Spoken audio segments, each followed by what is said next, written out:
Selasa tanggal 30 September 2025, kami dari kelompok pertama dengan tema manajemen kinerja, yaitu konsep, prinsip, model, dan pembahasannya akan menjelaskan hasil makalah kami. PPT yang akan dijabarkan dari Saudari Vivi. Di sini yang pertama adalah latar belakangnya.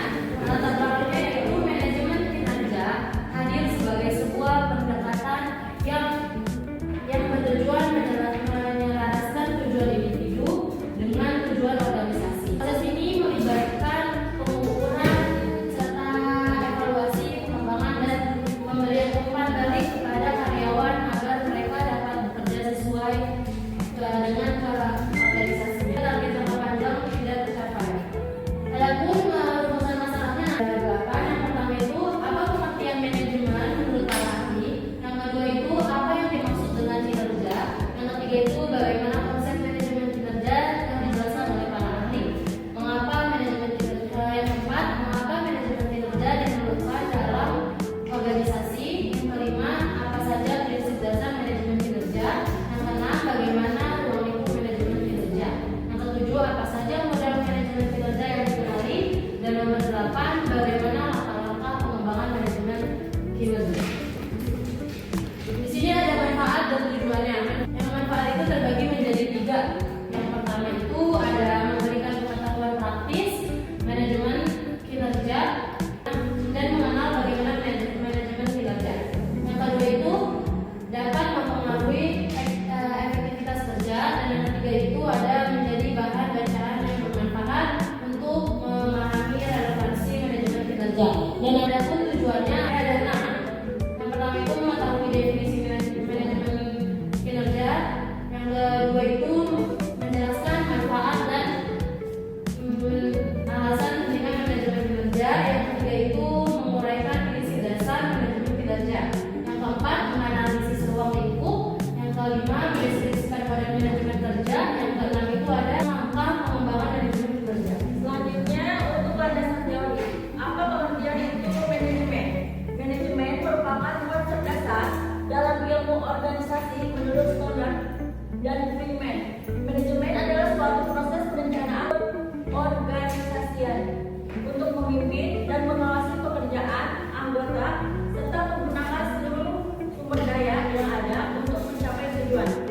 Definisi ini menekankan bahwa manajemen adalah serangkaian aktivitas yang berhubungan dan tidak dapat dipisahkan.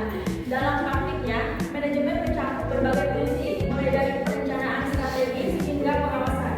Selanjutnya, kinerja adalah hasil dari aktivitas yang dilakukan oleh seseorang dalam suatu organisasi. Menurut Baron dan Armstrong, kinerja merupakan kombinasi antara pekerjaan dan cara mengerjakannya, yang artinya kinerja tidak dilihat dari kuantitas hasil, tetapi juga dari kualitas proses. Dengan kata lain, kinerja dengan pencapaian yang terukur berdasarkan standar tertentu yang ditetapkan organisasi. Manajemen kerja merupakan konsep yang lebih luas dibandingkan sekedar penilaian kerja. Menurut Wibowo, kinerja bukan hanya hasil kerja, tetapi juga proses bagaimana pekerjaan dilaksanakan. Oleh karena itu, manajemen kinerja harus mencakup pengaturan seluruh aspek yang mempengaruhi performa seseorang. Prinsip dasar manajemen kinerja.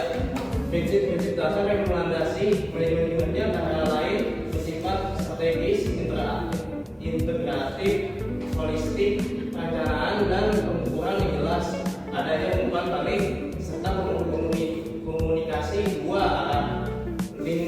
Ruang lingkup manajemen kinerja. Ruang lingkup manajemen kinerja meliputi 4 aspek utama, yaitu input, proses, output, dan outcome. Input mencakup kompetensi dan kapabilitas sumber daya manusia.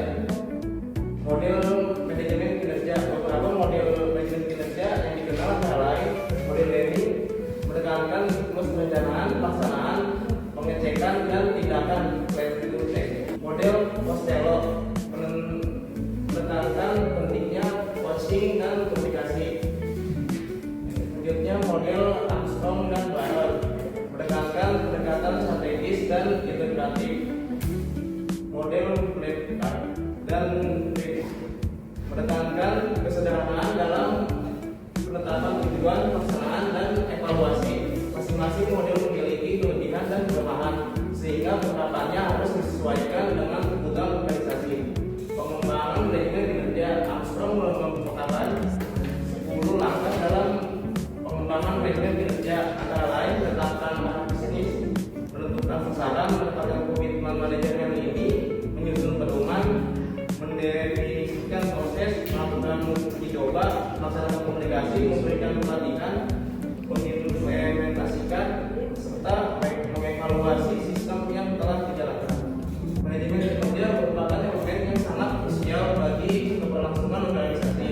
Tanpa adanya sistem manajemen kinerja, organisasi cenderung berjalan tanpa arah yang jelas karena tujuan individu dan organisasi tidak selaras.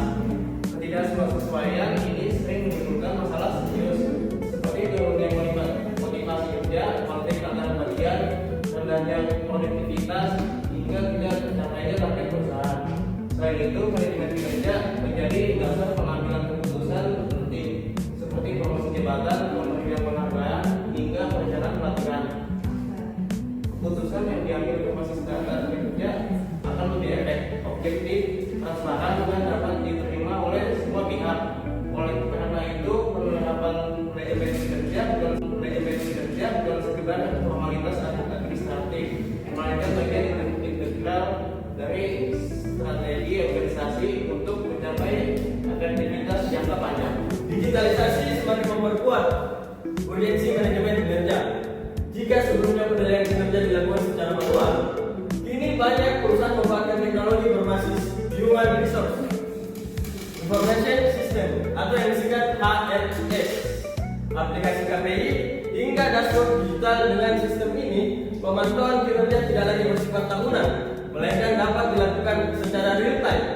Hal ini memberikan keuntungan bagi manajer dalam memberikan umpan balik lebih cepat dan akurat, sehingga masalah dapat diatasi sebelum menjadi hambatan besar. Selain itu, digitalisasi mendukung terciptanya budaya kerja yang lebih terbuka dan kolaboratif. Misalnya, perusahaan yang menerapkan Objective and Key Result atau OKR dapat dengan mudah melibatkan seluruh karyawan dalam menentukan target kerja. Sistem digital memungkinkan setiap individu melihat sejauh mana kontribusinya berpengaruh terhadap tujuan perusahaan. Dengan demikian, keterlibatan dan rasa memiliki terhadap organisasi meningkat, yang pada akhirnya berdampak positif pada kinerja keseluruhan. Prinsip dasar manajemen kinerja tidak hanya sebatas teori, tetapi juga harus diterapkan dalam praktik nyata agar memberikan hasil yang optimal. Prinsip strategis misalnya diwujudkan dengan cara menyelaraskan visi organisasi dengan target individu. Sebuah perusahaan yang memiliki visi menjadi pemimpin pasar harus mampu menurunkan visi tersebut ke dalam target kerja yang jelas, seperti peningkatan penjualan atau pengembangan produk baru. Dengan demikian, setiap karyawan memahami kontribusinya terhadap pencapaian visi tersebut. Prinsip integratif dan holistik diterapkan dengan melibatkan semua bagian organisasi. Artinya, manajemen kinerja tidak hanya berlaku untuk divisi tertentu, tetapi juga menyeluruh hingga ke unit terkecil. Evaluasi kinerja dilakukan secara lintas fungsi sehingga tidak ada bagian yang merasa terabaikan. Prinsip perencanaan dan pengukuran diwujudkan dalam bentuk penyusunan indikator kinerja yang spesifik, terukur, realistis, dan terbatas waktu. Misalnya, target penjualan tidak hanya disebut meningkatkan penjualan, tetapi dirumuskan dengan jelas seperti meningkatkan penjualan sebesar 15% dalam waktu 6 bulan.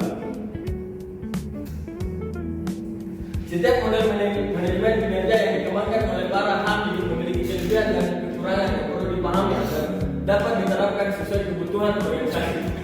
Model Deming menekankan pada siklus perbaikan berkelanjutan melalui tahapan planning dan check up. Model ini sangat efektif bagi organisasi yang ingin selalu berinovasi dan meningkatkan kualitas.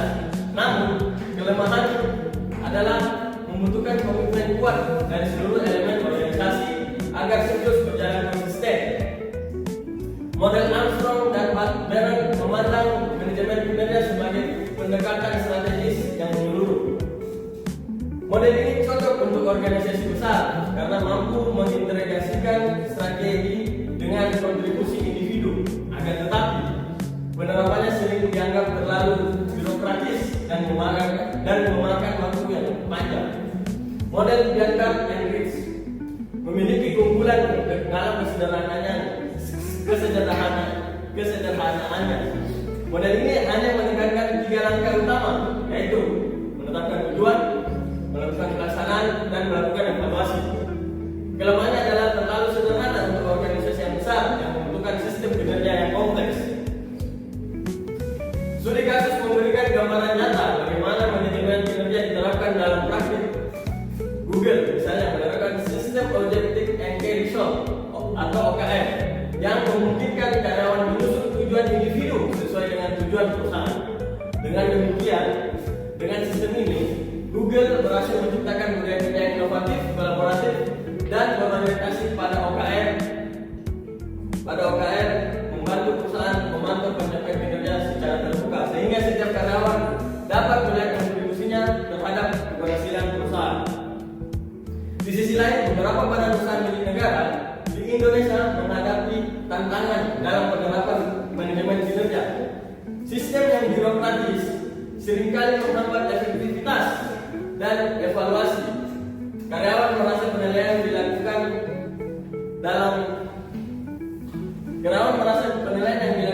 tidak objektif dan bersifat administratif. Hal ini menyebabkan rendahnya motivasi serta lambatnya respon organisasi terhadap perusahaan lingkungan bisnis.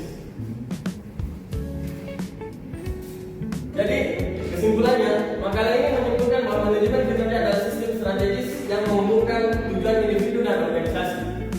Manajemen kinerja tidak hanya menilai hasil kerja, tetapi juga mengukur proses perilaku serta memberikan arahan untuk pengembangan berkelanjutan.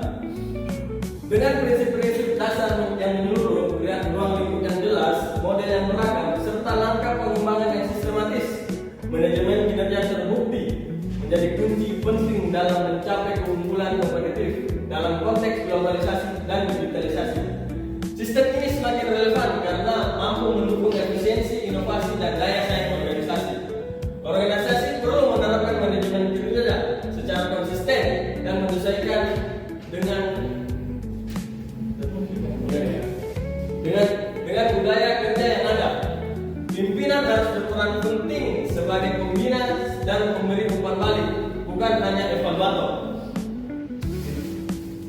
Sekian dan terima kasih dari kelompok kami. Kami mempersilahkan